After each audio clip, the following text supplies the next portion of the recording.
க்கான mini vlog பார்க்கலாமா? ஒரு மிக்ஸி ஜாரில் ஒரு கைப்பிடி தேங்காய், கொஞ்சம் 1 ஸ்பூன் ஜீரகம் சேர்த்துட்டு கொஞ்சம் தண்ணி விட்டு கொரகொரப்பா அரைச்சி எடுத்துக்கலாம்.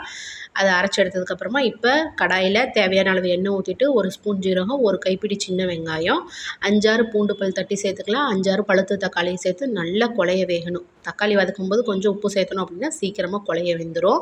அப்படி இல்லைன்னா மிக்ஸி ஜார்லேயே சேர்த்துட்டு கொரகொரப்பா அரைச்சி எடுத்துக்கலாம் தக்காளியை. இது நல்லா வதங்கட்டும். அதுக்குள்ளே குழம்புக்கு தேவையானதை நம்ம கரைச்சிக்கலாமா? இப்போ நான் ஒரு சொல புளியை ஊற வச்சுருக்கேன். அதை நல்லா கரைச்சி எடுத்ததுக்கப்புறமா அரைச்சி வச்சுருக்க தேங்காய் சேர்த்துட்டு கொஞ்சம் தண்ணி விட்டுட்டு 1 ஸ்பூன் மிளகாய்த்தூள், 1லேருந்து 1½ ஸ்பூன் தனியா பவுடர், வந்துட்டு ஒரு 1/2 ஸ்பூன் விளக்கெண்ணெய் சேர்த்துக்கோங்க. குழம்பு நல்லா பசையாக இருக்கும். சேர்த்ததுக்கப்புறமா இது எதுவுமே சேர்க்கல அப்படின்னா குழம்பு மிளகாய் தூள் மட்டும் இருந்ததுன்னா 1½ ஸ்பூன் சேர்த்துக்கிட்டிங்க அப்படின்னா கரெக்டாக இருக்கும். இது நல்லா கரைச்சதுக்கப்புறம் தக்காளி பாருங்கள் இந்தளவு நல்லா குழைய வெந்திருக்கணும். வெந்ததுக்கப்புறம் கரைச்சி வச்சுருக்க சேர்த்துட்டு நம்ம அவிச்ச முட்டையும் சேர்த்துக்கலாம், உடச்ச முட்டையும் சேர்த்துக்கலாம், உடச்சி ஊற்றிக்கலாம்.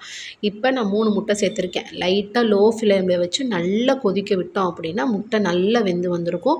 குழம்பு நல்லா முட்டை சேர்க்குறதுக்கு முன்னாடி பச்சை வாசம் போகிற அளவுக்கு நல்லா கொதி வந்திருக்கணும். கண்டிப்பாக இதே மாதிரியே ஒரு தடவை முட்டை குழம்பு ட்ரை பண்ணி பார்த்துட்டு எப்படி இருந்தது அப்படின்றத கமெண்ட்ஸில் ஷேர் பண்ணுங்கள். எங்களுக்கு முட்டை குழம்புக்கு ஒரு அப்பளம் இருந்தால் போதும் அப்படின்னு சொல்கிறவங்க கண்டிப்பாக என் கூட ஷேர் பண்ணிக்கிங்க. இதே மாதிரி இன்னொரு வீடியோவில் பார்க்கலாம். பாய்.